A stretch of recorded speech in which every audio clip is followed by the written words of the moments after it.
What happens when you dig too deep?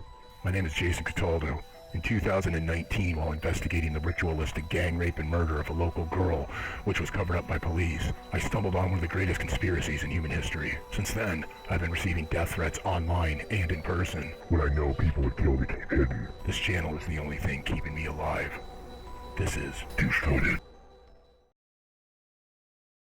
In the last episode of The Girl in the Pit, I introduced my viewers to a peculiar situation where myself, just an average blue-collar working-class nobody, against all sanity and better judgment, began looking into the murder of a local girl that died under mysterious circumstances and was covered up by police. While investigating the scene of the crime, I noticed dozens of strange occult symbols had been painted around where the body was found.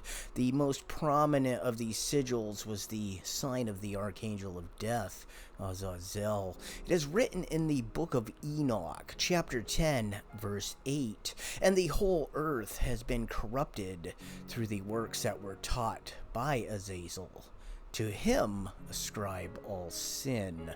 While I'm not trying to speak any heresies and not interested in creating an argument regarding the subject, I want to add that through my research after the conclusion of this situation I am speaking of, I have come to determine that the fallen angel known as Azazel or Azazel is the very same being that is known as Satan and is the serpent that corrupted Adam and Eve in the garden.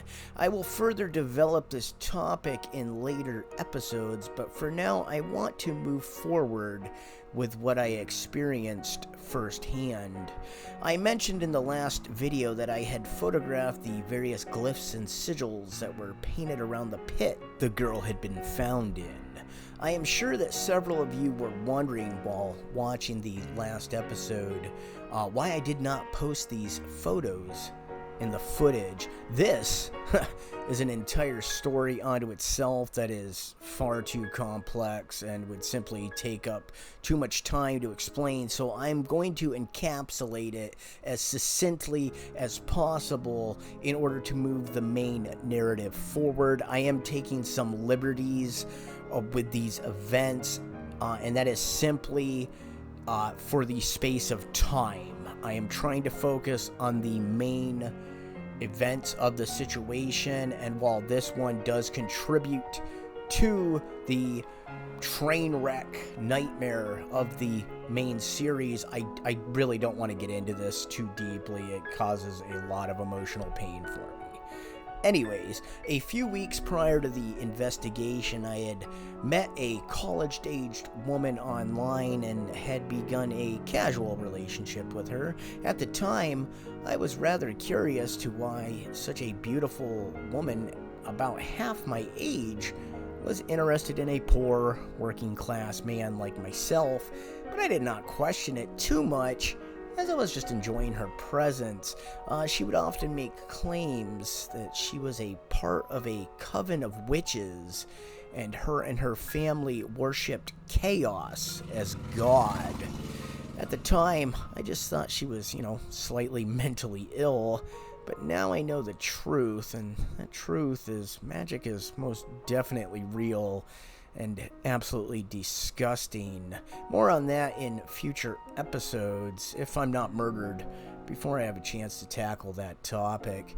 Moving on, the girl, we'll call her Emily, though that is not her real name, would often come by my house randomly, and we would spend the evenings talking about philosophy, religion, and watching her favorite show, South Park. I had never met anyone like her and was rapidly falling for her. However, as I would soon learn, everything about Emily was a carefully sculpted lie, created to position her into my life and gain my trust. I had met her on Facebook, her profile often coming up through the suggested friends list as we had a mutual friend. She was beautiful and young and intelligent, and according to her profile was a devout Buddhist and vegetarian that enjoyed volunteering at the local animal shelter regularly. She sent me a friend request, and we began to chat, finding many commonalities between my strange hybrid philosophy of Christian, Buddhist, and Taoist ideals and her generally happy-go-lucky outlook on life.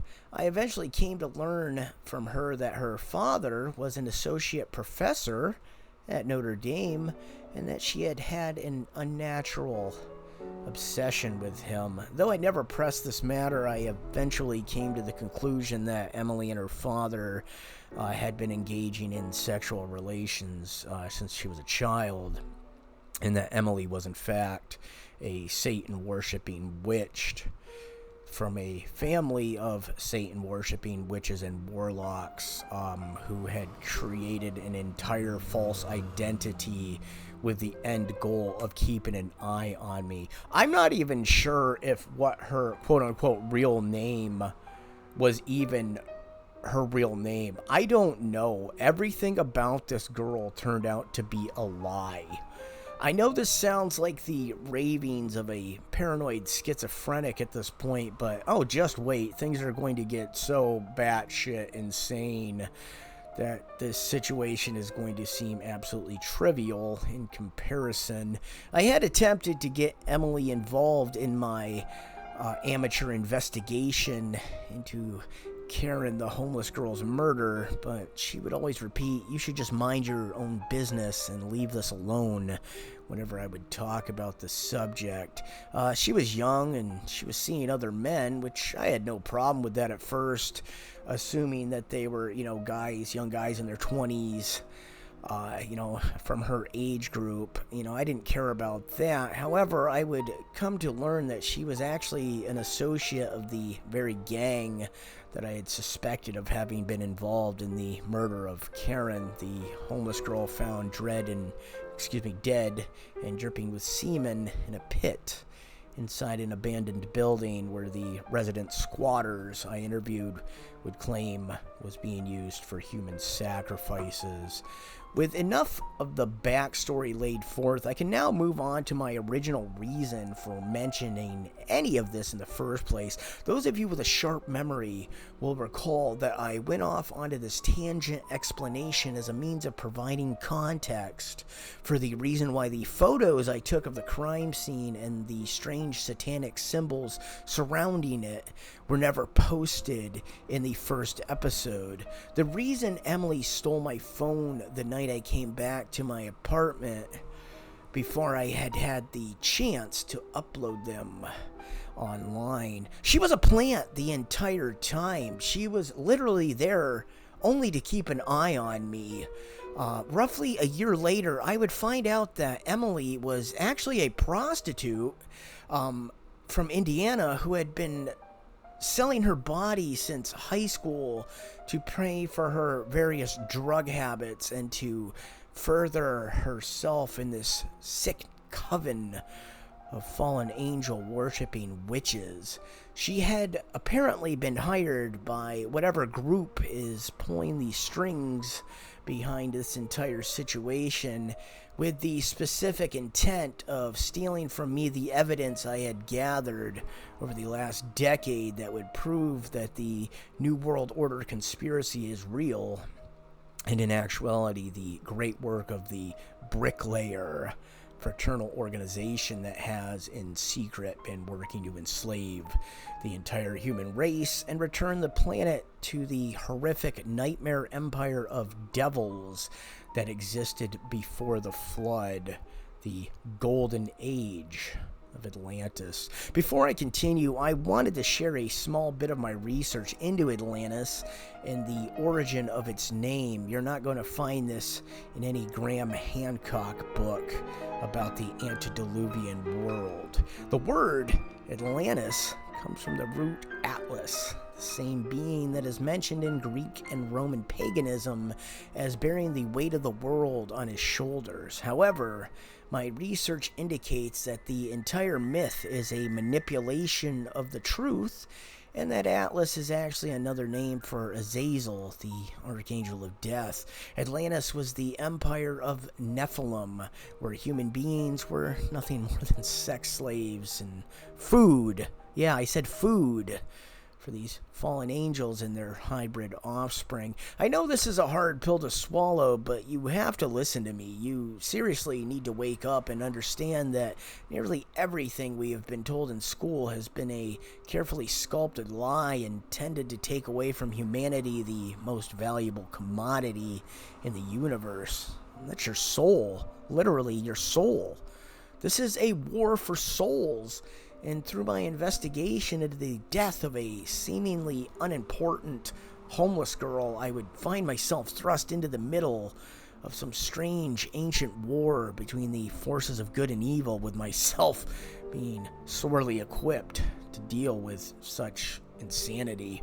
I mentioned at the end of episode 1 that things are going to get biblical, and they are about to reach peak levels of Clown World weirdness in episode 3. I know you guys hate cliffhangers, so I'm going to give you a small preview of what you can expect in this next episode if I'm not dead before I can create it. If you're watching this series and you enjoy it, please, please, please tell your friends and family to watch it, share it, comment on the videos, do whatever you can to spread this message, because I am not joking when I say I'm in danger. I've received dozens of death threats online and in person since I began openly talking about these events on my old BitChute channel, which is linked in the description below. Check it out. A lot of weird content on there. It's pretty raw. It was before I really understood video editing, but the entire story of the girl in the pit is up on there if you're curious enough to look into it.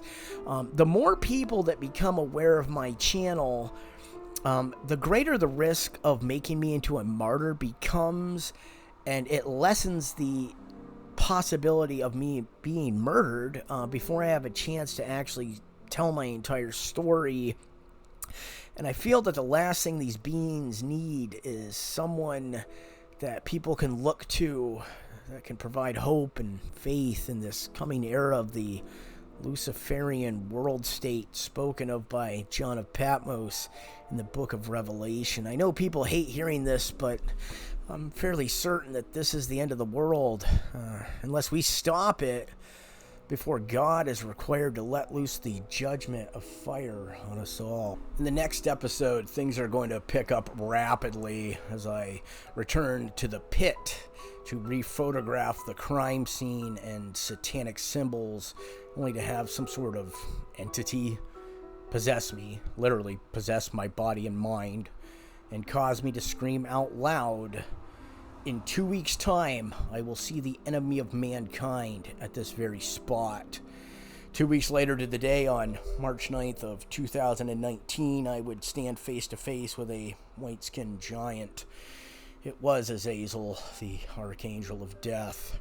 Stick around and share this video, please, please, please. Get on your Facebook, your Twitter, your Instagram, your Reddit, etc., and share this to as many people as you possibly can.